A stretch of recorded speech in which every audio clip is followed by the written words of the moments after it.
Welcome to the Living Confidently with Sight Loss podcasts from Talking Envision. I am Amanda. And I'm Mike. We hope to be the one voices coming into your home to give you some great advice or just keep you company for a while.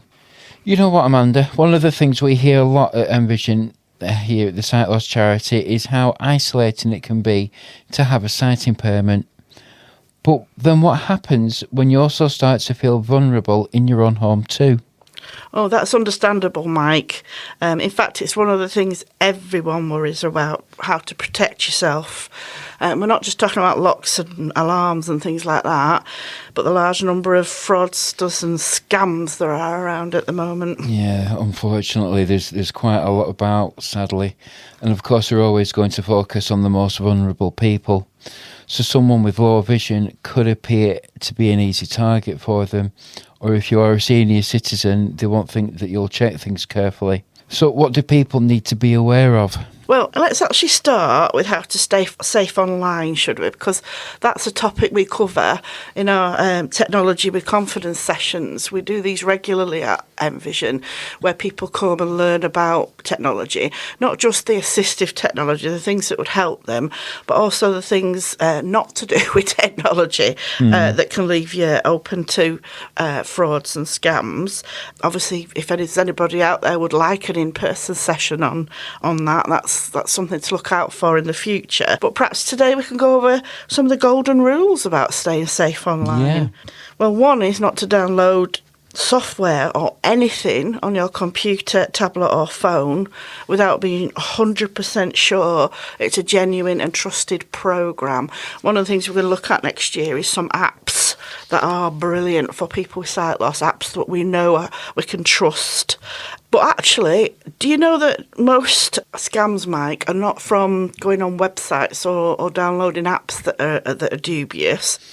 Yeah, there's quite a lot that come through emails. You put your email address into a company and all of a sudden you get flooded with emails. Sad to say, almost like 46 million scam emails have been reported to the UK Suspicious Email Reporting Service since 2020, and lots go unreported as well. Well, that's a lot. And like you say, there's a lot that don't go reported. So scam emails are a really big issue. Well, one of the ways to protect yourself when it comes to emails is to be very suspicious of too good to be true offers and deals. I get these all the times as well. Yeah, Quick rich schemes, people giving away money. I mean, there's a joke about the Nigerian prince who wants to who wants you to look after his £100,000. So please could you look after it by giving you his bank details, your bank details? Yeah. Well, we all know some of them are very obvious, but unfortunately, some of them are a little bit more subtle. So if somebody seems to be giving you money or giving you a scheme to get rich quick, be very suspicious. Another really important thing is to check the email address really carefully. I mean, if you're with the Halifax Bank and you get an email that says halifaxbank@gmail.com, you might think, well, that's from my bank. It's right. But of course, the Halifax Bank, that's not their email address. And if in doubt, if you see something where the email address just doesn't look right, don't even open it in the first place. No. Then when you do open an email, and if it's full of spelling mistakes and punctuations, because a lot of these do come from overseas where English is a second language, if you've got a device that reads your emails to you, or you enlarge them, very, very carefully at spellings and punctuations. If it doesn't look right, you instantly delete it.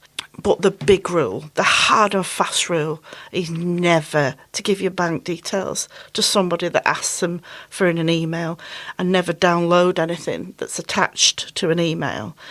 If the email says you need to log on to your bank or some other provider and gives you a link in that email to go through to your bank or some other financial provider, ignore it. So it's all good advice, me, but what if you're worried that your bank is actually trying to contact you and you think, no, it's a scam? Is there any ways that you can make sure that it is genuinely your bank that is trying to contact you? Well, absolutely, because, I mean, banks do contact you by email these days. Mine does. But then they will say to go on their website and log in direct.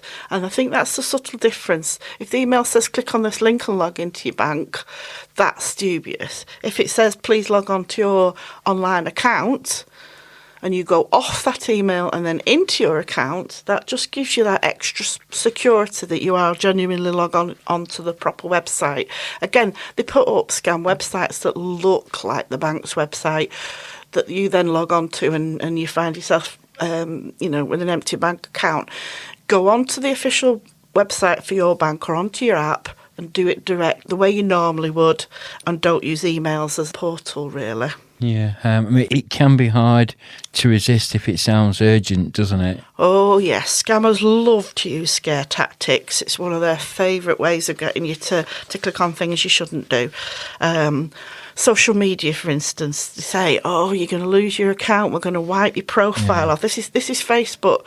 We're going to wipe your whole profile off because you've contravened our standards. Click on this link and we'll sort it out for you. Ignore that. That's a scam. Another common one is they say, oh, you've got a computer virus or a virus on your phone. You need to click on this link and we'll help you get rid of the virus. Don't. That's a scam. If you get an email, another common one saying, oh, we've got an important parcel for you, we can't deliver it, you need to click on this link and we'll redeliver, and you just need to pay a small fee for that redelivery. Don't click on that. That's a scam. These are all the same things, like scaring you into clicking on things and downloading things and scaring you into giving bank details. One of the most dubious and depressing, really, is they send you an email or text to say you owe money and that they're going to send the bailiffs round or take legal action if you don't pay. I mean, that's scary stuff. But take a breath, because it's a scam. That's not the way the bailiff, not that I would know, it's not the way bailiffs get in touch with you, and people don't, solicitors don't contact you by text or email to say that you owe money. One of the classic moves by scammers, again, a little bit depressing, is to pretend to be part of government services. So it looks like you're being contacted by an official government department. You'll also find when you're trying to find government services, there are websites that you accidentally get onto that are not actually part of the official government system. So you end up paying for, a passport application.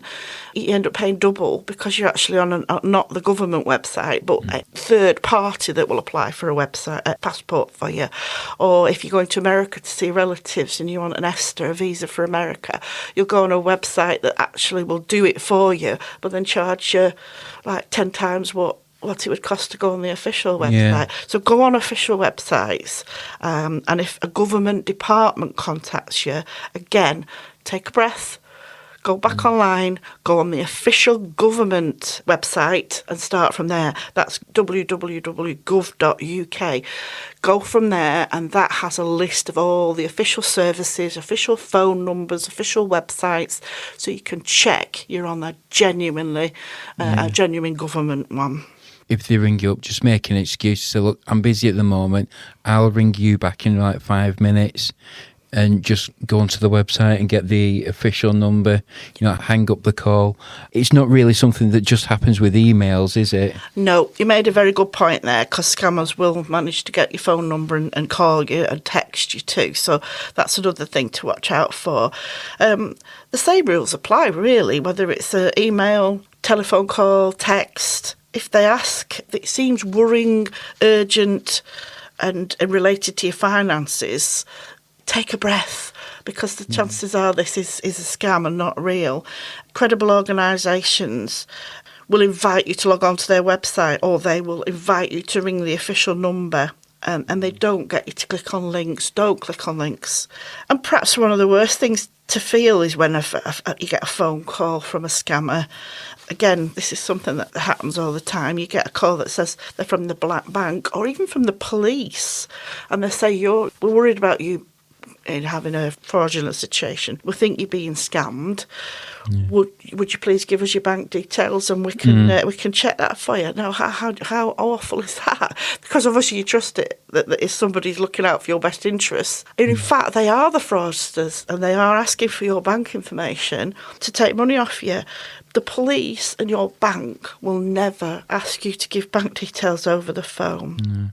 I think it's more the shock sometimes as well of someone actually ringing you to say your card details have been compromised. You know, that there's been an order placed on Amazon with your card details. We reckon it's fraud. Can you give me your bank details? It's terrifying. Yeah. It puts you in that frame of mind. Oh no, my bank details have been compromised. Let's get it sorted. It's not always like that.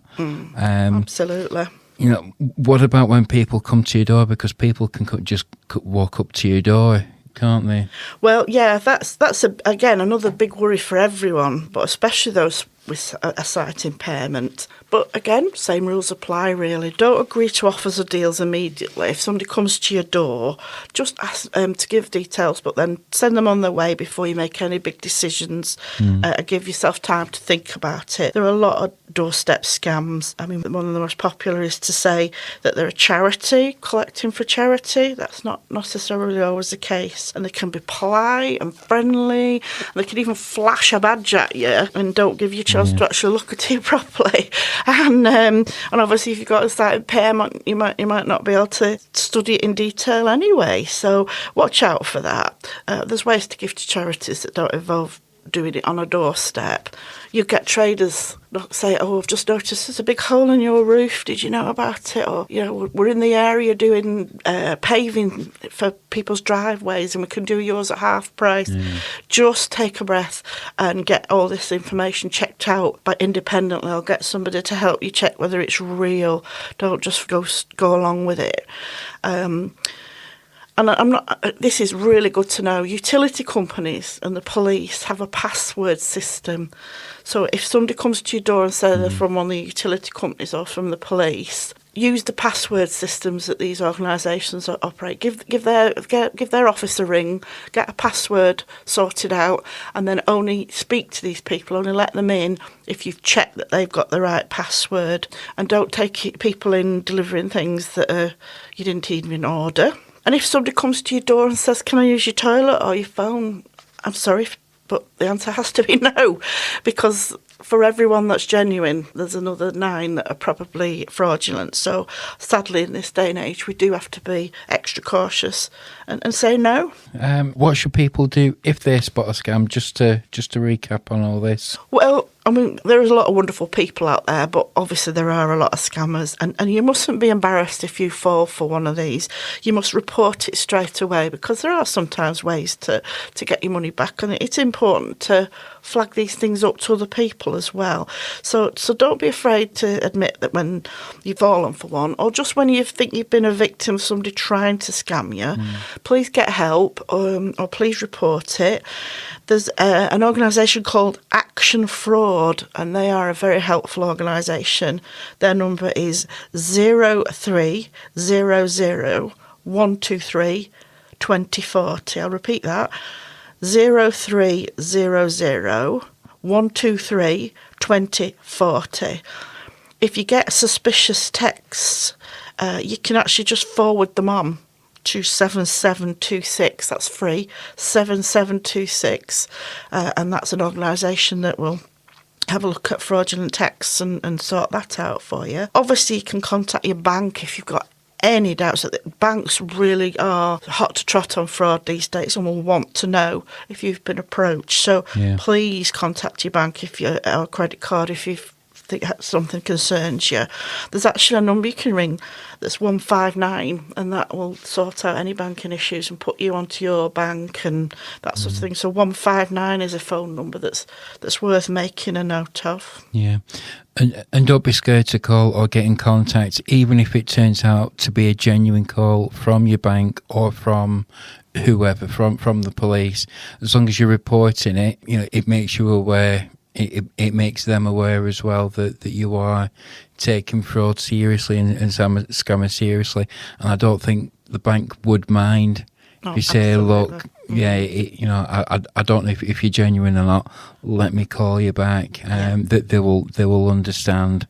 So we've covered a lot of things here today, and there are a lot of numbers. So it's not that we want it to be a bit information overload, but there will be information available. Amanda, is there anywhere in particular that people can find this information? Well, yeah, here at Envision, we can provide you with a large print fact sheet with a lot of this on. That's a helpful thing. This is one of the things we're doing as part of the Living Confidently with Sight Loss programme, is to provide a lot of information as a handy fact sheet. And obviously that will be in large print. So for that fact sheet and any other fact sheet in the series, you just need to ring our main number, which is 01253 362 696. So it's the Envision number, and ask for one of our fact sheets. Yeah, just to give you that number again, it's 01253 362696. This has been Living Confidently with Sight Loss podcast from Envision. Listen to more in the series and get in touch if there is anything that you want to hear about. Take care. Bye for now.